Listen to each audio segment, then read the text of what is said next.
hoy en Reporte H nos acompaña Jorge Gaviño, él es diputado del Congreso de la Ciudad de México, quien nos viene a platicar sobre las propuestas de movilidad inteligente impulsadas por la candidata Clara Brugada de la coalición Sigamos Haciendo Historia. Jorge, ¿cómo estás? Buenas tardes. Con el gusto de saludarte, Blanca, y un saludo al auditorio. Gracias, Jorge. Tú eres un especialista en movilidad en la Ciudad de México, estuviste incluso pues a cargo del metro, la capital del país, uno de los medios de transporte pues emblemáticos que mueve a muchísimas personas aquí en la Ciudad de México. Cuéntame de las propuestas de la candidata Clara Brugada para tener mayor movilidad, más sustentable y sostenible aquí en la ciudad.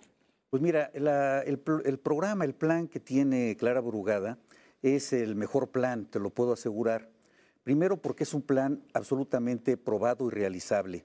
Y en segundo lugar, también está revisado desde el punto de vista económico, de lo que se puede hacer. Sí. No solamente se pueden decir buenas intenciones, sino están sustentadas exactamente con un recurso económico que sea real en ese sentido.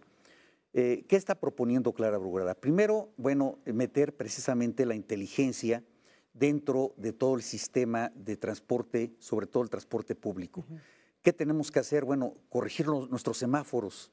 Los semáforos pues están programados de alguna manera mecánica y lo que necesitamos es meter todo el tema de computación para que todo el tránsito, el tráfico de la ciudad tenga una lógica y que se pueda pues evitar estos aglomeramientos que suceden cuando no están bien en sincronía los semáforos. Entonces es un punto fundamental. Pareciera que es una situación muy sencilla de realizar, pero se necesita pues una gran inversión y sobre todo talento para hacerlo.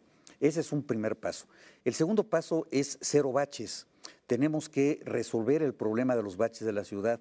Hay alcaldías que son realmente pues, un caos, hacen un caos con los baches y se tienen que reparar de inmediato. Este programa de cero baches implican tiempos y movimientos que cuando hay un reporte de baches de inmediato exista la infraestructura y la posibilidad de repararlos. Eso también tiene que ver con el centro de la ciudad. También estamos hablando de transporte masivo. Hay por ahí una propuesta de la oposición peregrina, le digo yo, porque están hablando de desmantelar el tren ligero. Quieren desmantelar el tren ligero para llegar al metro hasta Xochimilco. Esto resulta un absurdo porque si tenemos ya un tren ligero, lo que tenemos que hacer es darle mayor capacidad al tren ligero. El tren ligero tiene una gran capacidad si cambiamos los vagones, si arreglamos las vías, si metemos pasos a desnivel, sería suficiente para dar una gran movilidad a aquella parte de la ciudad. Entonces, es darle a lo que tenemos un uso también inteligente. Más eficiente. Más eficiente. Estamos hablando pues de cablebús. Estamos hablando de 4 cablebuses que van a darle viabilidad a una zona de la ciudad que no la tiene. Y es que están funcionando bien en las zonas donde hoy tenemos cablebús, por ejemplo. Tenemos 2 en Iztapalapa, en Gustavo Madero. En Álvaro Obregón ya estamos muy avanzados y se va en la línea 3. Y entonces estamos hablando de que vamos a seguir con ese programa, que es un programa aprobado, un programa económico y que le da solución de movilidad a la gente de más escasos recursos que invierten lo más valioso que tiene uno en su vida, Blanca, que es el tiempo. El tiempo no se puede comprar, no se puede reponer. La seguridad también. Y la seguridad, desde luego. Entonces, bueno, ese es también un tema. Se habla también de reparar el sistema de transporte colectivo, darle dignidad nuevamente. La Ciudad de México era una antes del metro y otra después de que se inaugura.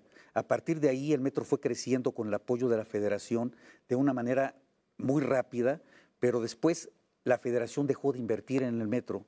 Hubo digamos, a partir del año 2000, en donde el presidente Fox ya no empezó a meter recursos al metro y ahí empezó un deterioro muy acelerado. ¿Qué se tiene que hacer? Revertir este tema y darle también al metro dignidad, digámoslo así, que es seguridad, desde luego, que eficiencia, rapidez, confort, todo lo que ahora estamos padeciendo. Y esto sí se puede, Jorge, porque incluso pues tú estuviste al frente de este sistema de transporte colectivo aquí en la Ciudad de México. Sí, no solamente se puede, sino se debe.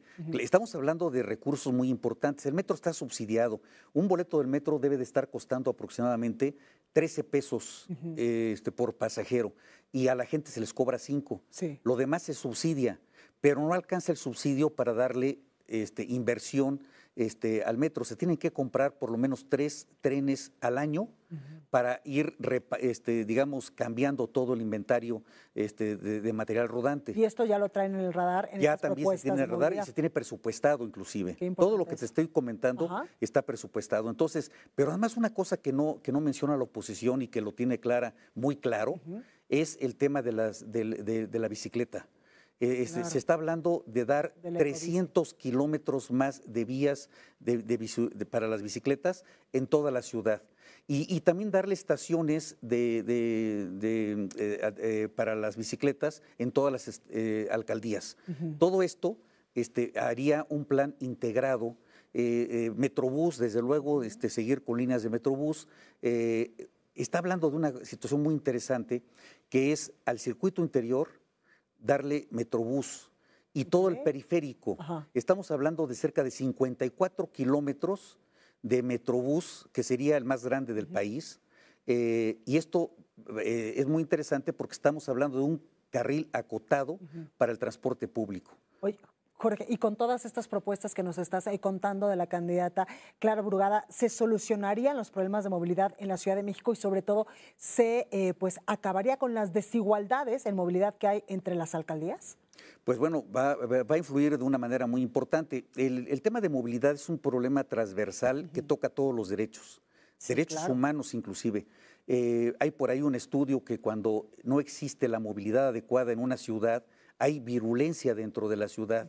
Cuando una gente no se puede mover rápidamente, de una manera económica, de una manera de confort, y se ve con problemas graves en la educación, en el trabajo. Es decir, el derecho de la movilidad es un derecho transversal que toca todos los derechos. Entonces, es un derecho que nos va a llevar a cierta igualdad social. Es muy importante. Hablar de un cablebús que te baje diariamente a 100,000, 150,000 personas de un lugar que es muy poco accesible, donde hay barrancas. Como pasó en Coatepec. Como pasó en Cuautepec. Ese es un ejemplo muy claro. Y lo que está pasando en Álvaro Obregón. Álvaro Obregón es como una mano donde hay barrancas y el cablebús va a solucionar este problema de una manera económica, de una manera ecológica. Entonces, yo sí te puedo asegurar que el plan de movilidad que tiene Clara es un plan muy inteligente, un plan muy realizable, y un plan que va a solucionar muchos problemas en la ciudad. Lo importante, Jorge, es que nos estás contando que ya hay presupuestos, o sea, ya echaron pues lápiz y papel para los números, porque pues en época de campaña todo el mundo promete, pero y luego a la hora de financiarlo, ahí es donde viene el problema. Pero ustedes ya tienen solucionado también este tema. Sí, desde luego, y sobre todo darle un giro al tema que ya tenemos. Mira, por ejemplo, el periférico. El periférico, ¿quién usa el periférico? Bueno, pues lo usan pues mucha gente que viene del Estado de México y viceversa, invierte muchas horas por el gran tráfico que hay y no podemos estar ya apostándole al automóvil. Un automóvil pesa 1 tonelada 200 kilos y para mover a una persona o dos cuando mucho, imagínate toda la contaminación que hay. Claro. En cambio, si metemos Metrobús, por ejemplo, en donde puedes meter 150 personas en un espacio reducido, un lugar ecológico, pues vamos a solucionar muchos problemas de contaminación, pero sobre todo de tiempo. Y también otro tema son las fotomultas y las multas cívicas que ustedes traen la propuesta de un programa híbrido. Claro, porque es que los dos programas tienen sus virtudes. Es decir, las fotomultas, estás hablando de que económicamente cuando alguien tiene una infracción, se le cobre, pero más que se garantice que se le va a cobrar. Sí, claro. O sea, si tú te pasas de velocidad, si te pasas intempestivamente de carril, si provocas alguna falta administrativa, tendrás una sanción económica. Claro. La gente va a dejar de tener errores en ese sentido. Y también las fotos cívicas, porque bueno, no se trata solamente del dinero, se trata de una cultura, de ser consciente. Claro, totalmente. Pues ahí lo tenemos Jorge Gaviño, diputado del Congreso de la Ciudad de México y quien nos está platicando sobre las propuestas de movilidad inteligente impulsadas por la candidata Clara Brugada, candidata de la coalición Sigamos Haciendo Historia. Muchísimas gracias, Jorge, por venir esta tarde con nosotros y explicarnos pues todo lo que pues están proponiendo en estos momentos en materia de movilidad, pero sobre todo lo más importante es que ya echaron ustedes pues números y si alcanza con todas para hacer realidad todas estas propuestas. Son propuestas absolutamente realizables y ese es el compromiso. Exactamente. Pues ahí lo tenemos, Jorge. Gracias por estar esta tarde. Blanca, es un honor y un placer estar contigo y con el auditorio. Gracias. Bueno, pues ahí la información.